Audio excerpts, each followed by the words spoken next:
नमस्कार, मैं KP astrologist Sachin Sharma. आज हम लोग पितृदोष पर बात करेंगे। कुंडली में पितृदोष कैसे बनता है, कैसे पता लगाया जा सकता है उसका, कैसे उसके कारण होते हैं और कैसे उसके निवारण होते हैं। पितृपक्ष चल रहा है, अगर कुंडली में कोई लगन के साथ 5वें और 9वें घर के स्वामी की स्थिति खराब है, वो राहु केतु अक्ष पर है, वो 6ठे 8वें 12वें घर में है, तो पितृदोष बनेगा। जिसे सूर्य पिता का कारक है, चंद्रमा माँ का कारक है, बृहस्पति जो है गुरु का कारक है, ज्ञान का कारक है, मंगल भाई का कारक है, शुक्र जो है वो दाम्पत्य सुख का कारक है, बुध स्त्री का कारक है। सब चीजें देखनी पड़ती है।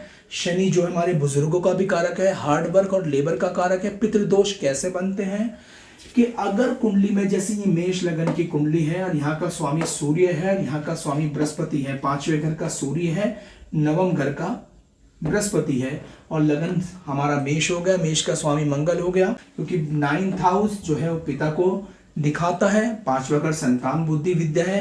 ये पूरा ट्रायंगल इस बात का इंडिकेशन करता है कि पितृदोष की स्पष्ट पुष्टि कैसे होती है। मान लिया यही बृहस्पति मौजूद है, वो राहु के साथ है, तो ये भी पितृदोष का कारण बनते हैं। सूर्य पिता का कारक है, अगर मान लिया वो सूर्य 5वें घर का स्वामी होकर दूसरे घर में मौजूद है, वो केतु है, तो यहाँ कुछ कंडीशनें पितृदोष की बनती हैं। पितृदोष का मतलब ये है राहु केतु की अपनी कोई राशि नहीं होती, वो उच्च और नीच राशि में होते हैं, शत्रु और मित्र राशि में होते हैं।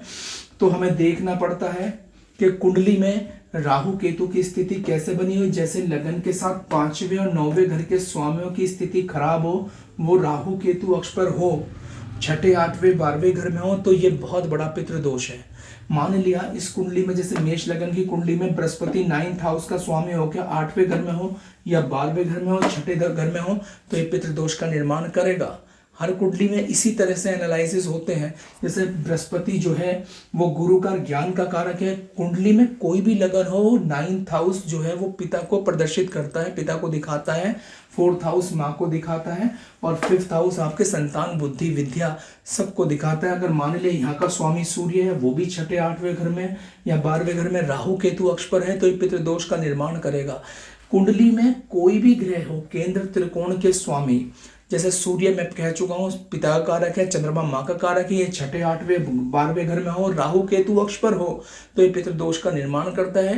हेल्थ वाइज माँ को पिता को दिक्कतें आती है। जैसे 4th हाउस का स्वामी चंद्रमा इस कुंडली में हो और यहाँ राहु केतु के साथ हो या उस पर शनि की दृष्टि हो, तो ये माता की हेल्थ वाइज दिक्कत, क्योंकि 6ठा घर रोग ऋण शत्रु का है, 8वां घर मृत्यु का है दिक्कत, 12वां घर हॉस्पिटल का है दिक्कत, परेशानियों का है। अगर यहाँ का स्वामी जो केंद्र का है, 4th हाउस स्वामी चंद्रमा 6ठे घर में है, वो राहु के साथ उस पर शनि की दृष्टि हो, तो ये हेल्थ वाइज माँ के दिक्कत देगा। परिवार में कलह, दिक्कत, परेशानियां, धार्मिक काम नहीं होंगे, ये बताया जा रहा है। दिक्कत पर परेशानियां बनेगी, हेल्थ वाइज हो या फाइनेंशियली हो।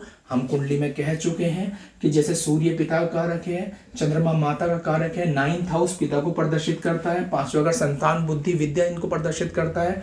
नेचुरल ग्रह के हिसाब से जो सूर्य पिता का कारक है, चंद्रमा माँ का कारक है, मैं बता चुका हूँ। अगर वो 6ठे 8वें 12वें घर में राहु केतु अक्ष पर है, तो इन कंडीशनों में पितृदोष बनेगा। यहाँ क्या करना चाहिए, राहु और केतु के उपाय मेन करने चाहिए और उसके साथ साथ जब चंद्रमा माँ का कारक है, तो उन कंडीशनों में भी उनके कुछ चीजें ऐसी हैं। जो चंद्रमा के लिए आप रुद्राभिषेक करवाना या पितृ गायत्री करवाना, ये मेन है। श्रावण मास में अगर आप रुद्राभिषेक करवाते हो या काले तिल कच्चे दूध में मिला के शंकर भगवान पर सोमवार के दिन चढ़ाते हो, ये छोटे छोटे उपाय बहुत बड़ा रिजल्ट देते हैं। और राहु केतु के उपाय होने से या उनके पितृ गायत्री करवाने से, ये सबसे बड़ा मैटर बताया गया।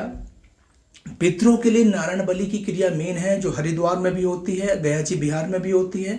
उनका करवाने से जो हमारे पितर हैं, जिनको दिक्कत परेशानी में है या कोई अकाल मौत मरा है, तो उसके लिए भी ये सबसे बड़े उपाय माने गए हैं कि उन्हें मुक्ति मिलती है, वो अपने स्थान को चले जाते हैं। तो ये बताया, ये ऑथेंटिक काम है जो शास्त्रोकित है।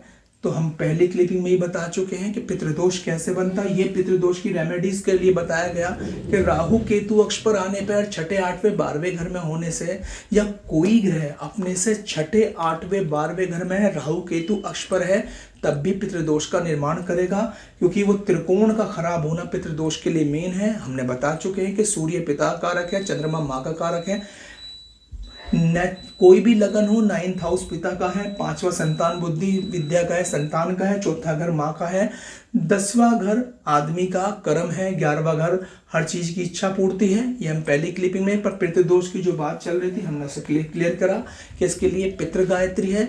अगर चंद्रमा की स्थिति खराब है तो आप रुद्राभिषेक करा सकते हैं श्रावण मास में, उससे भी पितरों को बहुत फायदा मिलता है। और नारायण बलि की क्रिया मेन होती है जो पितृपक्ष में ही कराई जाती है, हरिद्वार में भी होती है, नासिक में भी होती है, और बिहार गया जिसके लिए मेन है ये कराया जाता है।